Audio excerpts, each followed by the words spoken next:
Hello mga kapatid, no? Isang napakagandang umaga at mapagpalang umaga, no? Mga kapatid, no? Nais ko po na mag-share sa inyo ng salita ng Diyos na ang title at ang topic at ang tema na gagamitin po natin ay ang pananampalataya.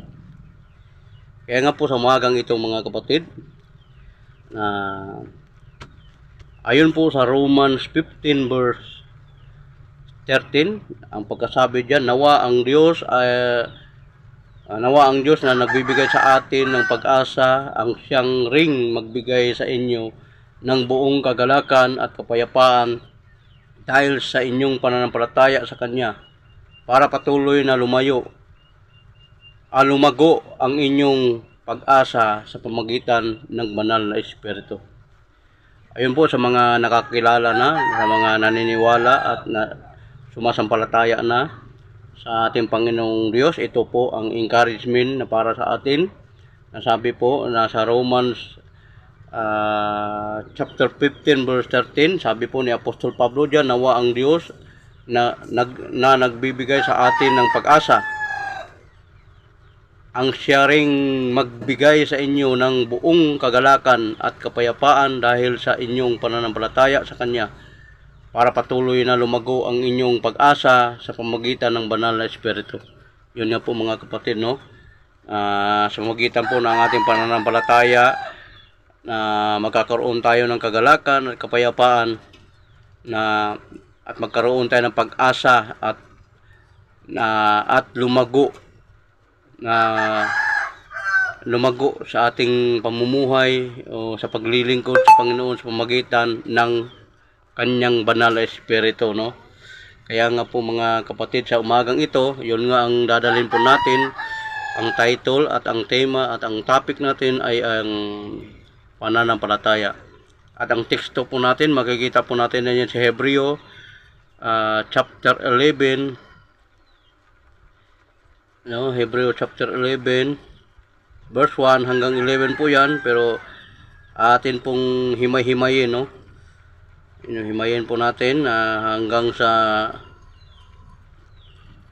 makuha po natin yung punto por punto, no? Dahil sa kailangan po natin na malaman o maunawaan na ang salita ng Diyos, no? Kaya nga po mga kapatid, sa umagang ito, siguro ang iba maaring merong katanungan, no? Sabi po diyan, number 1, ano ang pananampalataya o paniniwala, no?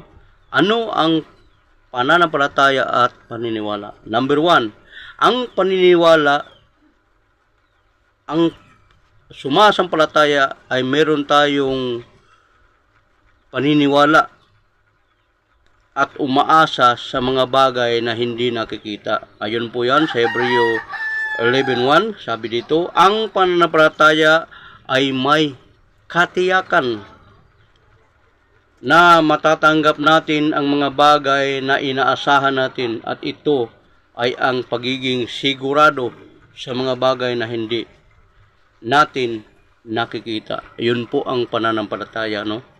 Kaya nga po mga kapatid, no, kung tayo mananampalataya at maniniwala,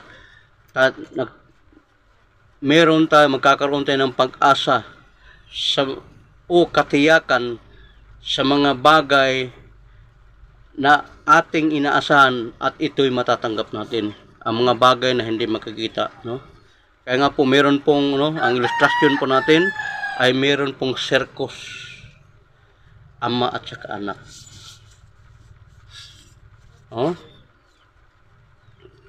Doon muna tayo sa ama at anak. Yung circus, ang trabaho nila sa ama at anak, yung isang gulong na tatawid sa pamagitan ng lubid, no? Tapos yung bike na yun na iisa lamang at walang gulong, yantas lamang yung bakal niya, No, merong isang kable na dito sa kabilang building, na sabihin siguro natin na 1,000 square meter, 1,000 meters ang layo, no? At maraming nanonood. Sabi ng circus, ng taong nagsisircus, naniniwala ba kayo na ako makakatawid sa kabila sa pamamagitan ng bike na ito na walang gulong? Iisa lamang ang kanyang gulong, no? Tatawid sa pamamagitan ng lubi ng kable. Ang tao hindi nakasagot.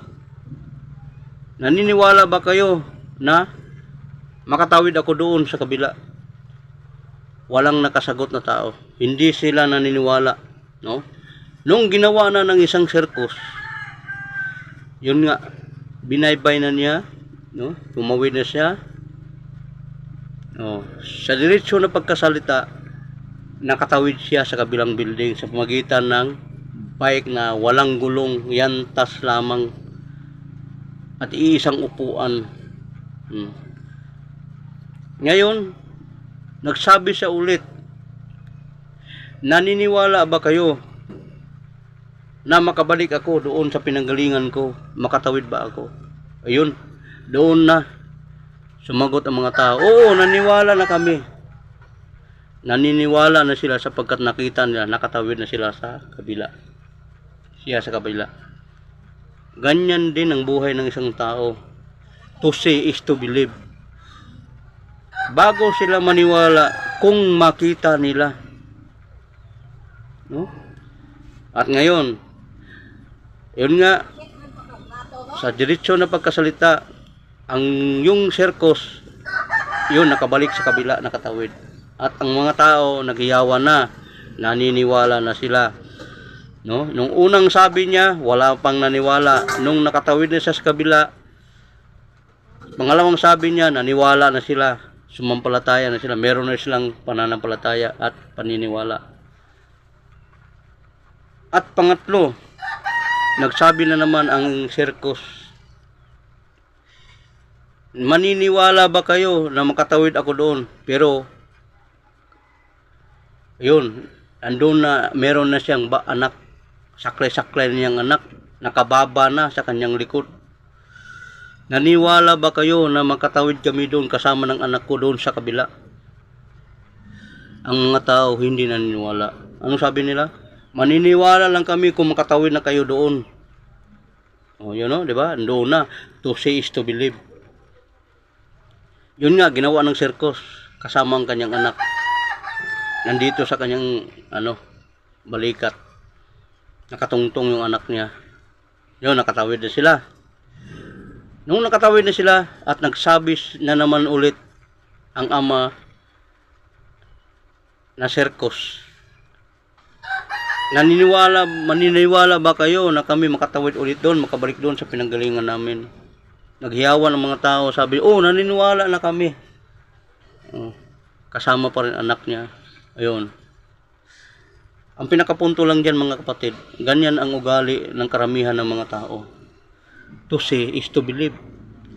Bago sila maniwala o magkaroon ng pananampalataya, kung makikita nila. Kaya marami ngayon sa mga tao talaga na ganyan ang pag-uugali, no? Sabi po ng Biblia, ang pananampalataya ay magkaroon tayong paniniwala sa mga bagay na hindi natin kinakikita at magkaroon tayo ng katiyakan na matanggap natin ang mga bagay na inasahan natin, at ito ay pagiging sigurado sa mga bagay na hindi natin nakikita. Kadalasan talaga sa mga tao ay hindi sigurado sa kanilang paniniwala at pananampalataya. Yun nga po, mga kapatid, no? Yan po nakasulat sa Biblia. Kung manampalataya tayo, kailangan maniwala tayo. Katulad niyan na mayroong Diyos. Ang Diyos Espiritu, hindi natin nakikita. Kaya nga po mga kapatid, no, yan po ang pananampalataya na meron tayong pananalig at magkaroon tayo ng pag-asa o katiyakan at kasiguraduhan sa mga bagay na hindi na nakikita. Yun nga po, no, ang Diyos Espiritu, hindi po nakikita, no. Pangalawa, ang pananampalataya, no, ay nanggagaling, no, sa pangangaral sa mensahe patungkol sa Panginoong Jesucristo. Yun. Ayun po sa Romans, no.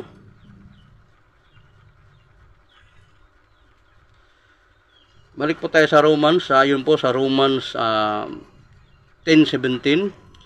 Kaya ang pananampalataya ay nanggagaling sa pakikinig sa aral na nanggagaling sa salita patungkol kay Kristo Jesus, no.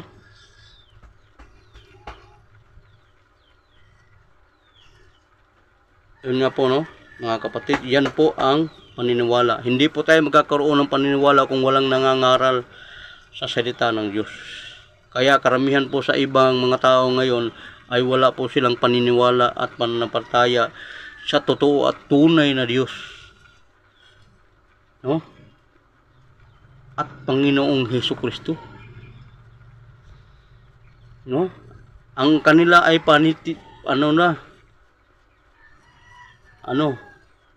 paniniwala sa hindi naman tama, sa mali ang paniniwala. Kaya mga kapatid, napakahirap po, no, sa buhay ngayon. Marami ngayon ang yung mga sinungaling na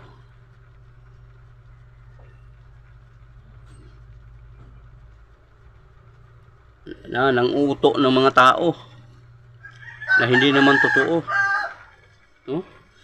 Kaya mahirap po. Kaya ngayon sa panahong ito talaga naman kahirap, no. Marami sa mga tao ngayon na wala talagang paniniwala sa Diyos na buhay, na si Jesucristo, no.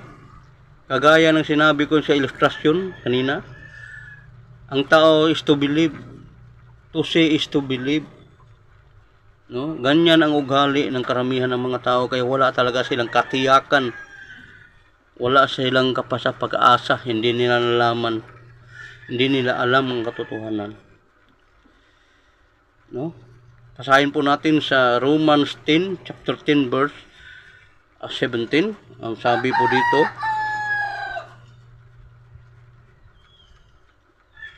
para maliwanagan po natin, no. Yun na po ang ayan.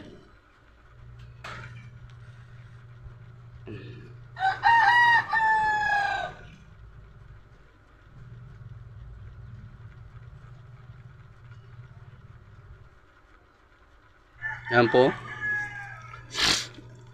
Sabi nga dito, sasampalataya lang ang tao kung maririnig niya ang mensahe tungkol kay Kristo, at maririnig lang niya ito kung may nangangaral sa kanya. Yun, sa pamagitan ng pangangaral, yung nag-evangelize, nag-house to house, no. Maliban lamang kung mayroong nagtuturo o nagsasalita ng aral o mensahe sa banal na kasulatan. Kaya nga po, wala mang sino man ang magkakaroon ng pananampalataya at paniniwala sa Diyos Espiritu na Panginoong Jesucristo. Ayun, sabi nga po dyan, no, diyan po nanggagaling. Kaya sa panahong ito, talagang napakarami talagang panipaniwala na hindi naman totoo, puro kasinungalingan lamang. Number 3, sa magitan ng pananampalataya, nagkakaroon tayo ng kaligtasan. Yun. Kung tayo ay mananampalataya at maniwala sa Panginoong Hesus, diyan natin matatanggap o makuha ang kaligtasan, no?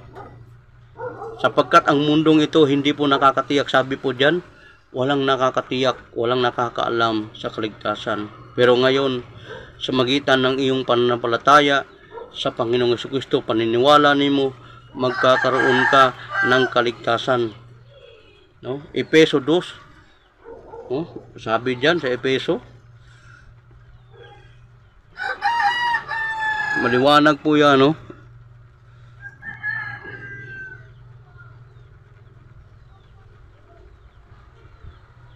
Efeso 2, chapter 2, verse 8.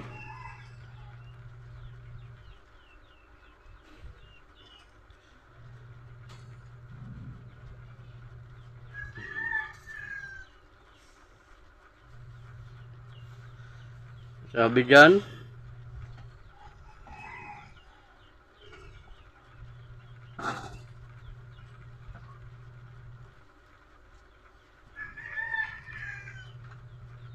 sabi po dito, dahil sa biyaya, no, ng Diyos, naligtas kayo nang sumampalataya kayo kay Kristo, kaloob ito ng Diyos at hindi galing sa inyo. Yun nga po mga kapatid, nang dahil sa biyaya o grasya, naligtas kayo nang sumampalataya kayo kay Kristo, at ito'y kaloob o regalo na galing sa Diyos. Hindi po ito galing sa tao. Kaya ang kaligtasan po hindi po natin makikita sa tao, kung hindi sa pamagitan lamang sa ating pananampalataya sa ating Panginoong Jesucristo. At nang dahil diyan po natin makikita o ang kaligtasan, no? Ang lahat ng tao ay magkakaroon ng kaligtasan kapag siya'y sumampalataya at naniniwala sa Panginoong Jesucristo, no? Hindi sa mga rebolto. Yun nga mga kapatid, no? Kahit sino mang tao, kahit sino mang magsasabi diyan na mga relihiyosong tao, tapos wala naman silang paniniwala, ang kanilang paniniwala hindi naman totoo, puro kasinungalingan lamang.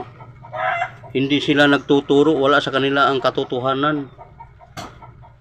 Kaya nga po marami po ang mga tao ngayon nasa maling paniniwala at pananampalataya dahil hindi po tinuturo sa kanila, no?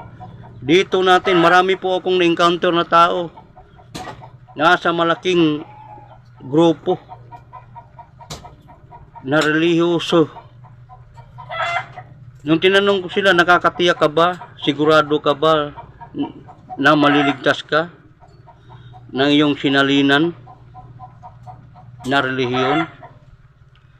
Marami po akong na-encounter na ganun. Ang sabi nila, wala daw nakakatiyak. Ayun nga po. Kasi hindi po kasi pinangangaral ang katotohanan.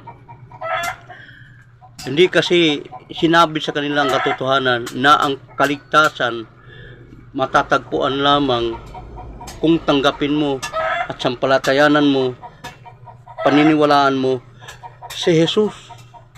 Yun po ang sabi dito sa Efeso ni Apostol Pablo, no? Efeso chapter 2 verse 8. No? Dalawang version po ang ginagamit natin. Dahil sa pananampalataya ay nagkaroon tayo ng kaligtasan dahil sa biyaya o grasya. At ito'y hindi gawa ng tao kundi biyaya o bigay ng Diyos, regalo. Binigay ng Diyos yan.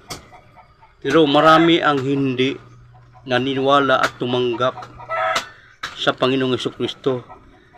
Ang ginawa nila ay pinaniniwala sila sa mga hindi totoo, no? Mga kalukuhan, mga kasinungalingan. Kaya karamihan sa mga tao ngayon, wala talaga, blanco. No, blanco. Ang alam lang nila, relihiyoso sila. Pero hindi nila alam ang kaligtasan. No? Number 4, sa pamagitan ng paninimpalataya o paniniwala ay magiging matuwid tayo o karapat-dapat sa Diyos. Ayon sa Roma, no? Ayon sa Roma 4, chapter 4 verse 22 hanggang 25.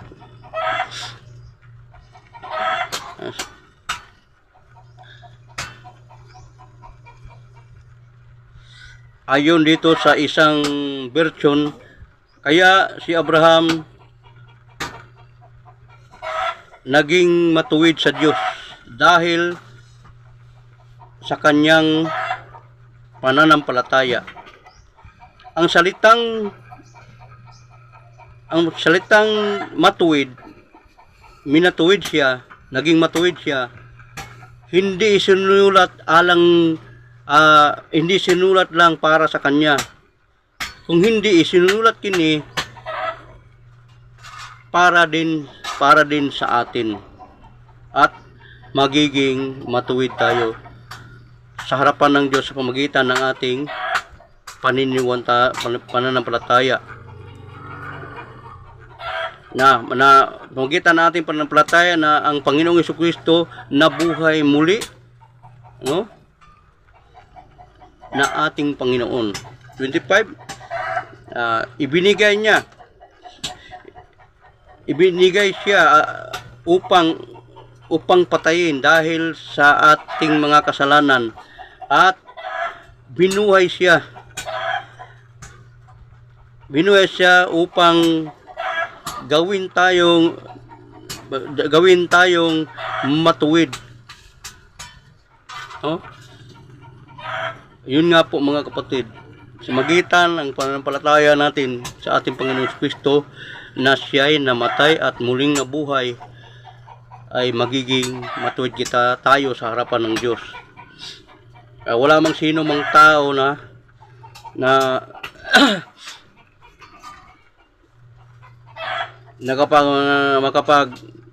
magkakaroon nito kung walang mangangaral salita ng Diyos. Kaya nga po, no, basahin po natin sa isang salin, sa ibang salin, no.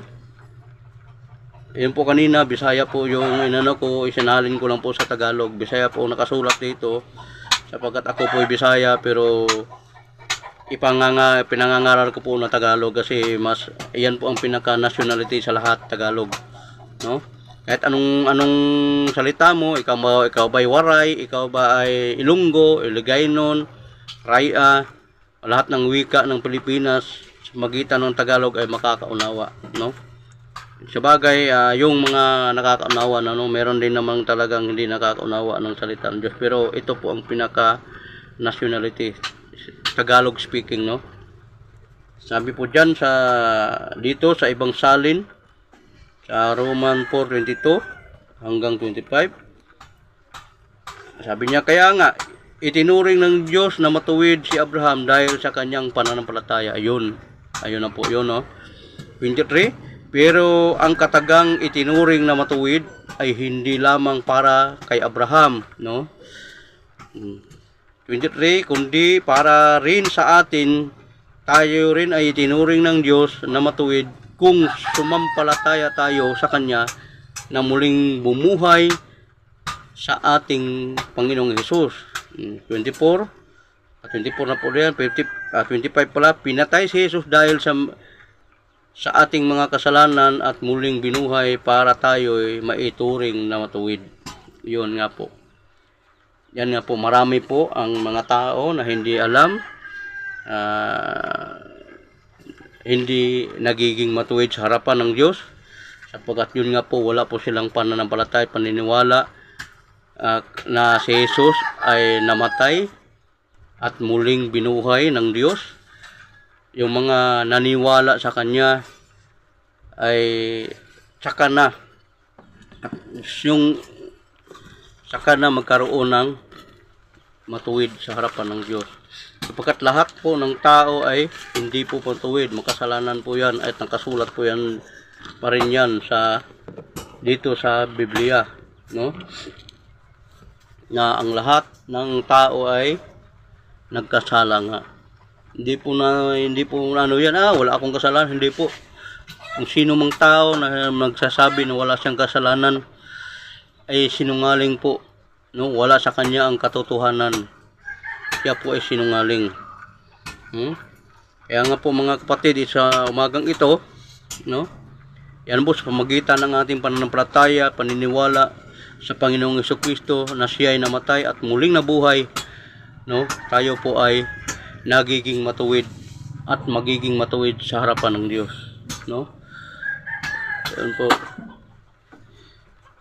Number 5, sa magitan ng ating pananampalataya, magkaroon tayo ng sign, no? Kapangyarihan, no? Sabi po diyan, no, sa basahin po natin 'yan sa Marcos, no? Ito makikita po natin dito.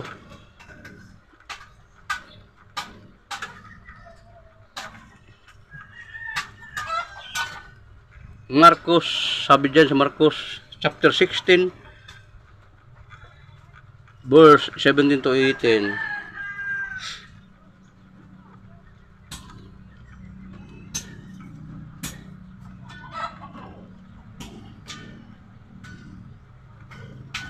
Sabi dito, ito ang mga palatandaan makikita sa mga taong sumasampalataya sa akin. Sabi ni Jesucristo yan. Si Jesucristo mismo nagsabi sa dito sa kay Apostol Marcos 16 verse 17 hanggang 18.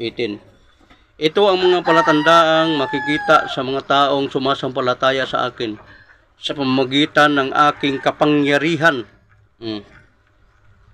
Magpapalaya sila ng masasamang espiritu at magsasalita sila sa ibang wika. 18.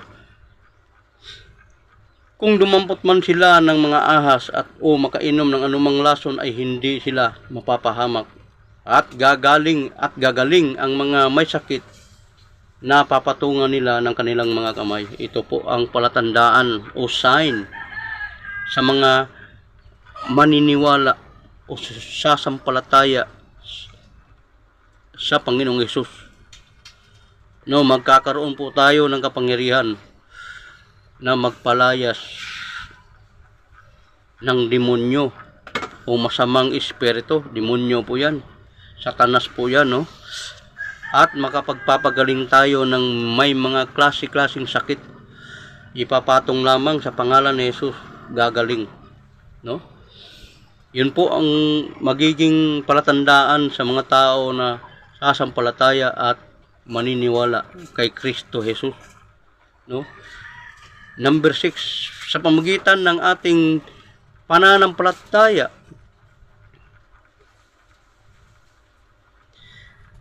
kalulugdan tayo ng Diyos. Malulugod o magagalak ang Diyos na sa atin kung tayo'y mananampalataya at maniniwala kay Jesus. Ayon po sa Hebreo 2, chapter 11 verse 2, ang pagkasabi diyan, sa pamamagitan ng pananampalataya sa sinaunang tao, yung mga ninuno sa lumang tao, yung mga unang tao ay kinalugdan sila, no? Kinalugdan po sila ng Diyos sa sinaunang tao na si Abraham. Basahin po natin sa ibang salin, no? Kagaya po ng sinabi ko, yung binasa po natin ay Bisaya at Tinagalog lang po natin, no? Ito sabihin na naman natin, basahin na naman natin sa sa talagang salin na Tagalog talaga. Ano po, no?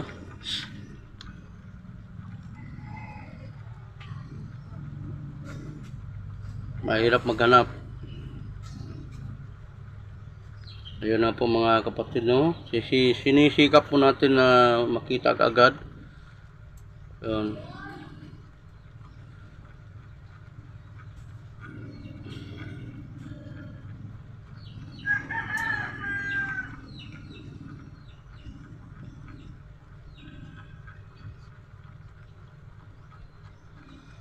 Ayun mga kapatid, sa Hebreo, nakikita po natin dito, no, sa Hebreo 11, chapter 11 verse 2, sabi diyan, dahil sa pananampalataya ng mga ninuno natin, kinalugdan sila ng Diyos. Yun nga po, no, nagagalak ang Diyos at nalulugod ang Diyos. Ang mga ninuno natin noon sa mga Israel, nila Abraham, sa lahat ng mga tao noon, ay nalulugod ang Diyos sa kanila dahil sa kanilang pananampalataya. Gayon din po sa atin, no? Kaya nga po mga kapatid, ito sa umagang ito, no?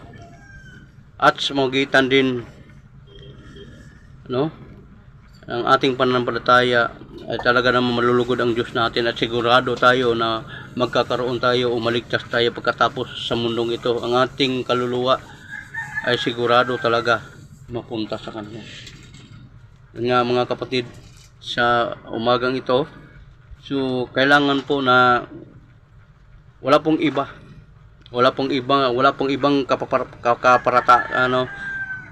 paraan na tayo'y magkaroon, na tayo maligtas at magiging matuwid at magiging kalugdan tayo ng Diyos, no, sa ating pananampalataya na kanino man kundi sa Panginoong Jesucristo lamang.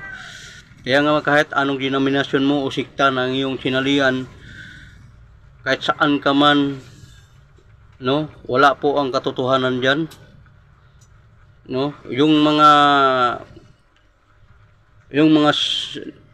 naggawa ng mga simba at saka yung mga relihiyosong gawain, no, marami po ang hindi nakakaalam, maraming sinungaling, maraming nagdideklara na sila ang totoo. Ang hindi aanib sa kanila ay hindi maliligtas. Hindi po totoo yan, kasi sinungalingan po yan. Napakaraming mga mangangaral ngayon, napakasinungaling, no, wala sa kanila ang katotohanan. Hindi sila nagsasabi ng totoo, puro kasinungalingan lahat yan. Niloloko nila ang lahat ng tao. Pinapaniwala nila sa mga hindi totoo, na hindi naman nakasulat sa Biblia. Napakarami. Bihira lang ang tao na nagsasalita ng katotohanan na nanggagaling nakasulat talaga sa Biblia. Kaya nga po mga kapatid, ako, kahit wala po akong church na dinadala, subalit hindi ko po mapigilan ang magsalita ng salita ng Diyos ng katotohanan. Ang lahat ng sasabihin ko ay nakasulat sa Biblia, lahat yan. Sapagkat ang Biblia po ay, ang laman ng Biblia po ay salita ng Diyos. Ayun po na share ko noon, nung unang share ko, kaso lang Bisaya po, at yun nga po, kung kalooban ng Panginoon sa magitan ng Kanyang banal na Espiritu, isasalin po natin sa Tagalog, kagaya ngayon na nangaral ako sa salitang Tagalog, no, itong pananampalataya na ito. Kaya nawa naman ay magising na lahat ng tao. Huwag ko yung maniniwala doon sa mga sabi-sabi, mga panipaniwala dyan na hindi naman totoo, na hindi nakasulat sa Biblia. Ang kaligtasan ay matatagpuan lamang sa pamagitan ng iyong pananampalataya at paniniwala sa Panginoong Hesukristo, no? Kasigurahan yan, kahit hindi natin nakikita yan, sigurado ang ating kaluluwa ay sigurado talagang maliligtas tayo.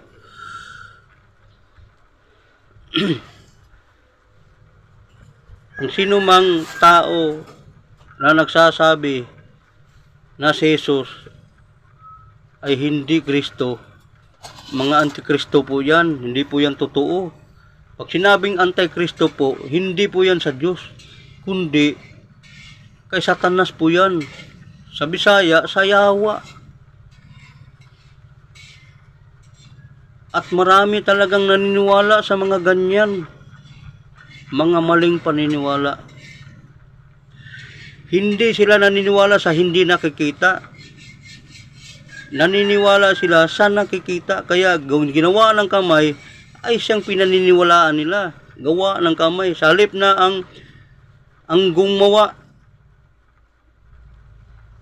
ang sambahin, gumawa ng langit at ng lupa at lahat ng bagay dito sa mundo, pati lahat ng pinanggalingan ng tao, ang dapat paniniwalaan, binaliktad nila. Mas pinaniniwalaan nila ang ginawa ng kamay. Ginawa din ng tao. Pinaniniwala nila kung anong klaseng kalokohan lang meron sila. Mga sinungaling.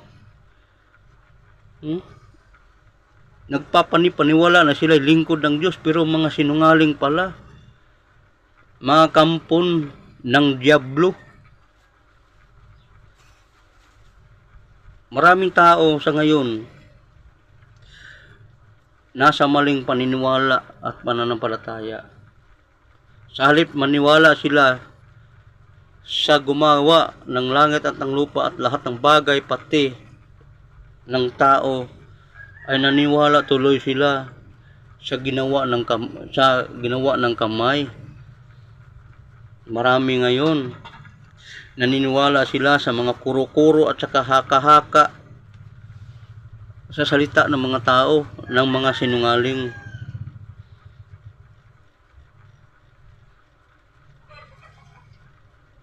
Sa magitan ng ating pananampalataya, matanggap natin.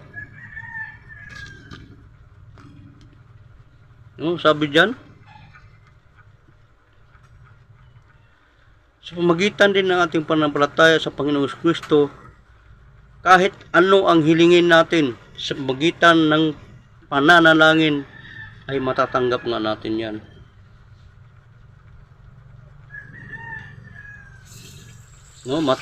Sabi ng sa Mateo chapter 21 verse 22, kung maniniwala ka, matatanggap ninyo ang kahit anong bagay na inyong hilingin sa pamamagitan ng pananalangin, prayer. Marcos 11:24.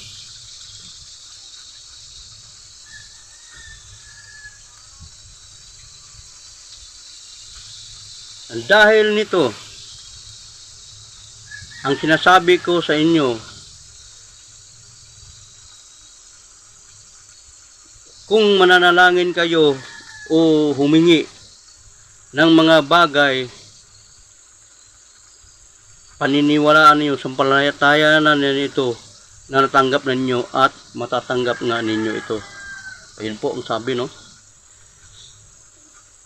Yun po ang sabi ng Mateo chapter 21 verse 22 at saka Marcos 11:24. Maliwanag po yan, kahit anong bagay na hilingin natin sa Diyos sa pamamagitan ng ating pananampalataya at paniniwala sa Panginoong Kristo, na kahit anong bagay labas na sa mga masama, sapagkat ang Diyos talagang hindi magbibigay ng panalangin o kahilingan na ikakasama ng kapwa o sayo. Hindi siya magbibigay ng ganyan. Kanang yung ikabubuti lang. Kahit anong bagay sinabi, labas ang kasamaan. Talagang sampalatayanan natin, paniniwalaan natin na matanggap natin at matatanggap nga natin yan. Yan po, totoo po yan, sapagkat yan ang salita po ng Diyos. Yun po kanina, sa magitan na rin pananampalataya, magkakaroon tayo ng sign o kapangyarihan, palatandaan na tayo'y may kapangyarihan. Sa pamagitan ng pangalan ng Panginoong Kristo, makapagpapalayas tayo ng masasamang espiritu o demonyo, mga kampon ni Satanas. Mapapalayas natin yan sa pamagitan natin pananampalataya, paniniwala sa pangalan ni Jesus. at makapagpapagaling din tayo ng mga klaseng sakit. Ipapatong natin ating kamay sa pamagitan din ng ating mga panalangin. Lahat ng iyan ay sa pamagitan ng pananampalataya sa pangalan ni Jesus, siguradong magaganap natin yan. At sa pamagitan din ng ating kahilingan sa pangalan ni Jesus, siguradong matatanggap din natin yan. Paniniwalaan natin, sampalatayanan natin na matanggap talaga natin yan. Ngayon, ano ang kapakinabangan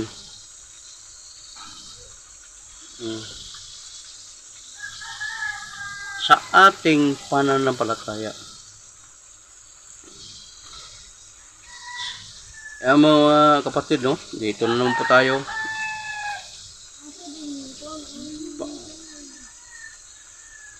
Paano natin mapakinabangan ang ating pananampalataya? Okay. Ayun po sa Santiago chapter 2 verse 14. Ito po sabi verse 14. Sabi po dito, sabi ni Apostol Santiago James, mga kapatid, ano ba ang mapapala ng isang tao kung sabihin niyang mayroon siyang pananampalataya pero wala naman siyang mabuting gawa? Maliligtas ba siya ng ganyang pananampalataya? Paano nga ba? No? Ano nga ba ang mapapala? Paano nga ba mapakinabangan o mapapala ang isang tao na kahit meron siyang pananampalataya ngunit wala naman siyang mabuting gawa? So ibig sabihin, pag meron ka ng pananampalataya sa Diyos, sa Panginoong Jesucristo, kailangan makita sa gawa upang makapagliligtas tayo ng iba pang tao, no? Sabi din diyan sa sa 19 verse 19,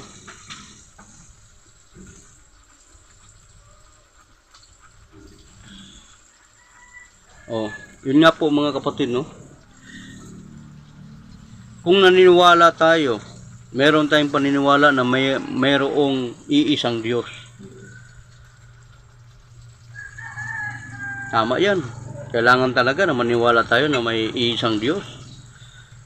Kahit nga ang demonyo o Satanas o masamang espiritu naniniwala nga sa Diyos. Tayo pa kaya na tao na hindi magkaroon ng paniniwala. Mabuti pa ang demonyo o ang Satanas o yawa sa Bisaya. Naapay pagtuo sa Diyos.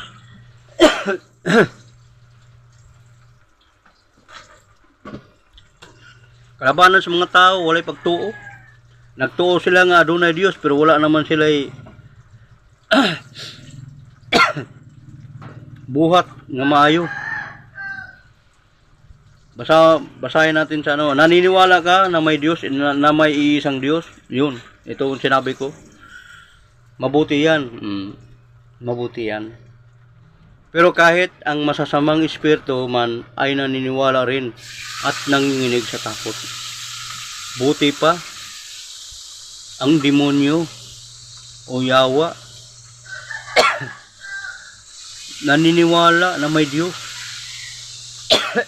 Kaya lang nanginginig sila sa takot. Ang yawa, ang demonyo nanginginig sila sa takot sa Diyos, pero ang tayong tao hindi tayo nanginginig, hindi tayo natatakot.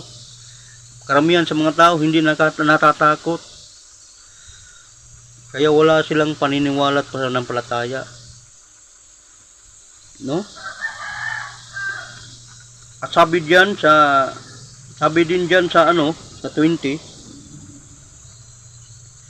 sa verse 20, sabi diyan, yung mga hindi naniniwala at sumampalataya, no? Ikaw na walang pangunawa, gusto mo bang patunayan ko na walang kabuluhan ang pananampalataya kung walang mabuting gawa? Walang kabuluhan ang pananampalataya mo o patitiwala mo sa Diyos? kung hindi naman nakikita? No? Paano mo makikita? Hindi ka naman sumasampalataya, hindi ka naman naniniwala sa Panginoong Jesucristo. Iba naman ang pinaniniwalaan mo. Ha? At sabi din naman dyan sa 24, talon-talon po tayo, no? No.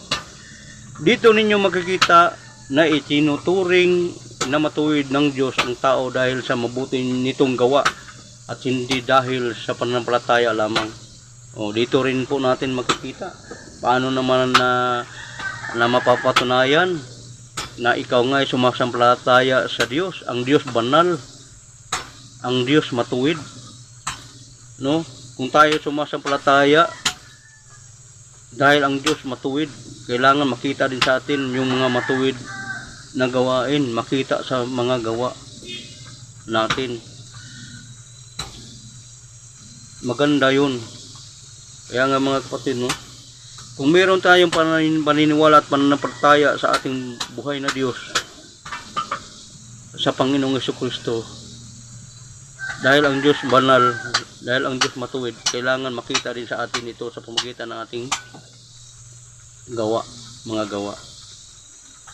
Walang sino man maniniwala sa iyo na ikaw ay naniniwala ka sa Diyos. Ayun nga, marami mga tao na failure ngayon, naniniwala nga sila sa Diyos pero hindi naman nakikita. Hindi naman nakikita ang matuwid na gawain sa kanila. Ano bang ginagawa nila araw-araw? Ang ginagawa nila araw-araw, puro kasamaan, hindi kabutihan. Makikita natin ang matuwid na kabutihan na gawa na Diyos. Ang gusto ng Diyos, mabuting gawa. Puro kabutihan, puro katwiran na gawain araw-araw. Hindi yung, ayun, doon ka, nakikita ka doon. Puro paglustay, puro pagsasayang-sayang ng oras at buhay. Andoon, sa hindi mabuting gawa, alam na yan, kahit hindi pa banggitin. Kung banggitin man yan, ay lahat ng mga bagay na yan ay walang kabuluhan yan. Kung matuwid ka, kung nanampalataya ka sa Diyos na banal, matuwid at mabuti, kailangan makita din sa kabutihan mo. Ang Diyos, pag sinabing banal, wala pong kasalanan yan, limpyo, malinis po yan, no? Ang mga gawa niyan puro kabutihan, hindi kasamaan. Ayun nga mga kapatid, no? Napakahirap mamuhay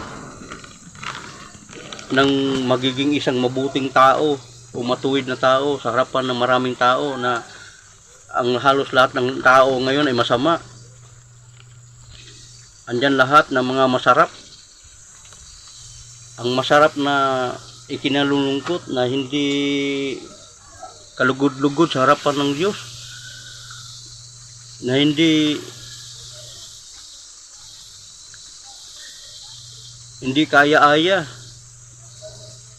no? Maraming tao na gumagawa na akala nila ay kinalugdan sila ng Diyos, na nagiging masaya ang Diyos sa kanila, hindi pala. Kaya maraming mga tao na hindi nga makapagpipigil ng gumawa ng hindi matama, no? Puro kasinungalingan, puro mapag-imbabaw, pakitang tao, no? Dahil wala silang totoo at tunay na pananampalataya at paniniwala sa Panginoong Jesucristo, at hindi rin nila nalalaman o hindi rin na ituro, no? Kaya marami ang hindi nakakatiyak na sila ay ligtas. Sayang ang kanilang paniniwala, pananampalataya nila sa mga bagay na ginawa lamang ng kapwa-tao. Kaya nga po mga kapatid, ano ang resulta sa ating pananampalataya at paniniwala sa Panginoong Jesucristo? Sa pamagitan ng mabuting gawa o matuwid na gawa. No? Kahit hindi natin nakikita ang ating Panginoong Jesucristo at ang Diyos dahil Espiritu, Ang Diyos Espiritu at ang Panginoong Jesucristo galing sa Espiritu at bumalik sa Espiritu ngayon. Kaya Espiritu na siya. Hindi kagaya ng mga apostol noon ay talagang nakapiling nila, nakasama nila ang Panginoong Hesus, no?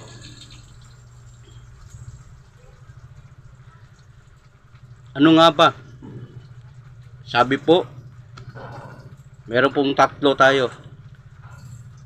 Nung tayo'y maniniwala at mananampalataya sa ating Panginoong Jesucristo, sabi pa po dyan sa John 1:12,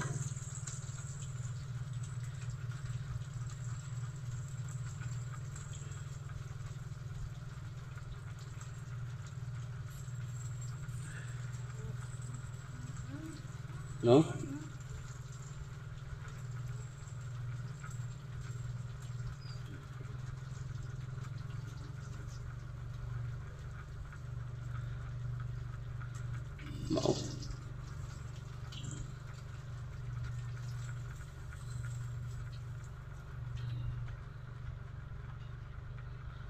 Sabi po dito, no, John 1:12, no? Kasalukuyan pong hinahanap natin dahil iba yung napindot natin. John 1:12, sabi diyan, tayo ay nagiging anak. Binibigyan po tayo ng karapatan na maging anak.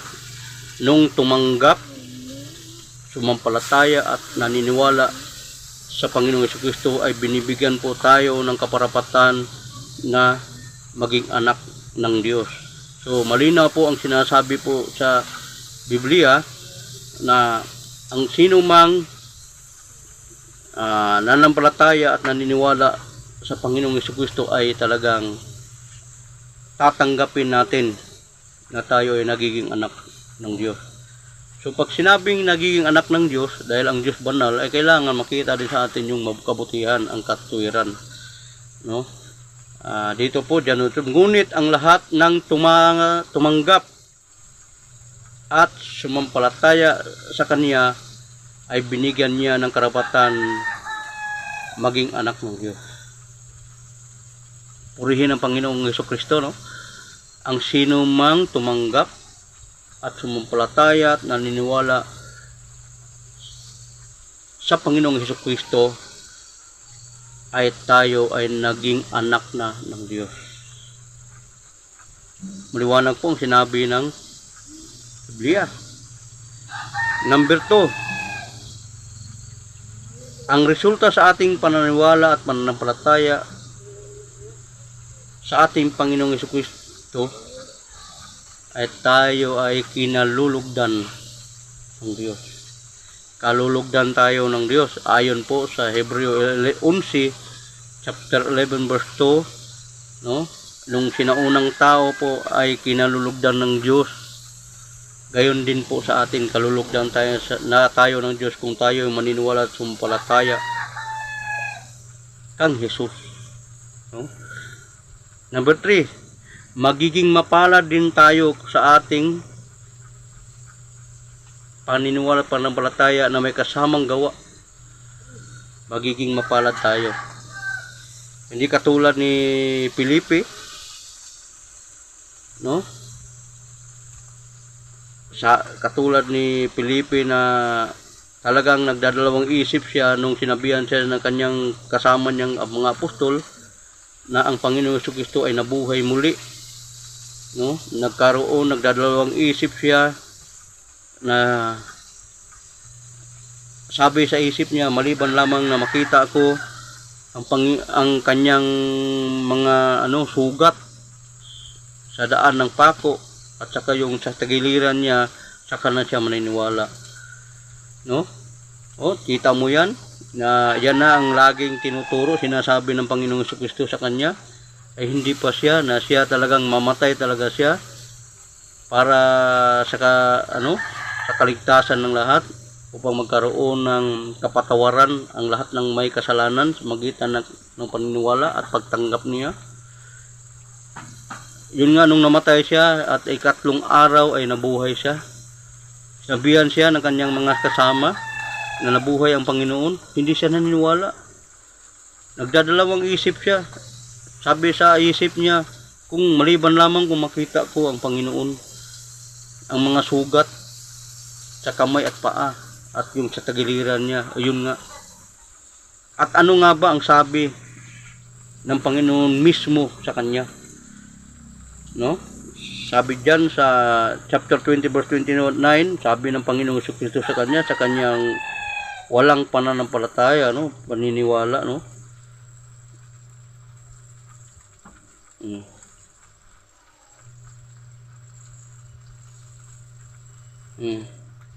Dito sa 20, basahin muna natin sa 20, no? At pagkasabi niya nito, ipinakita niya ang sugat sa mga kamay at tagiliran niya. Labis na natuwa ang mga tagasunod nang makita ang Panginoon, no? Sabi niya sa 29, diretso po tayo, yung pagkasabi niya, yung sinabihan niya si Apostol Felipe. Sabi niya, sinabi ni Jesus sa kanya, naniniwala ka na ba dahil nakita mo ako? Ayun po. Araw-araw niyang kasama ang Panginoon, araw-araw niya narinig ang mga turo at mga aral, mga mensahe. Sinabihan, wala namang itinago ang Panginoon doon. Sinabi din niya ang kanyang kamatayan at sinabi din niya sa kanila yung muling pagkabuhay niya. Siya ay mamatay at sa ikatlong araw siya ay mabubuhay. At nangyari po yun, no? Nakasulat sa Biblia, kasama ni Felipe yun. Pero hindi siya naniniwala, hindi siya sumampalataya na ang Panginoon nga ay nabuhay muli. Kaya sinabihan siya ng Panginoong Jesucristo. Sinabi ni Jesus sa kanya, naniniwala ka na ba dahil nakita mo ako? Sabi niya dito, mapalad ang mga naniniwala kahit hindi nila ako nakikita. Yun nga po mga kapatid. Mapalad po tayong mga hindi nakakita. Ngunit tayo na may naniniwala at sumampalataya sa Panginoong Jesucristo na namatay siya at sa ikatlong araw ay nabuhay siyang muli. No? Mapalad po tayo o yung hindi pa tumanggap. Mapalad po ang tao na naniniwala sumampalataya sa Diyos Espiritu na Panginoong Hesus. Mapalad ka sapagkat ikaw ay magkakaroon ng kaligtasan, sapagkat ikaw ay magiging matuwid o mabuti sa harapan ng Diyos at ikaw at gagagalakan ka rin ng Panginoon Diyos. Yun nga po mga kapatid. Kawawa ang taong hindi naniniwala at sumampalataya sa Diyos, no? Ayon po sa John 3:17 ato pa diri, sabi dito sa John 3:17, yung mga taong hindi naniniwala at sumampalataya sa kanya,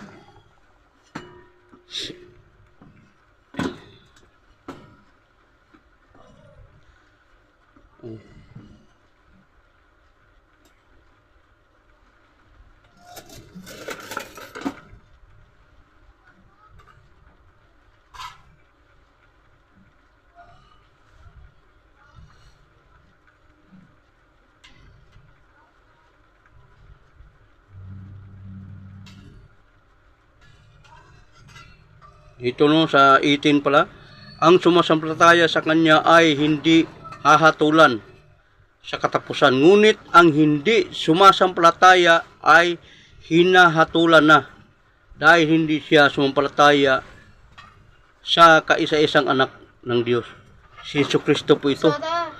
Hahatulan ng Diyos ang mga hindi sasampalataya sa Panginoong Jesucristo, no? Mga kapatid, totoo nga ba? Makikita po natin yan sa Revelation 8.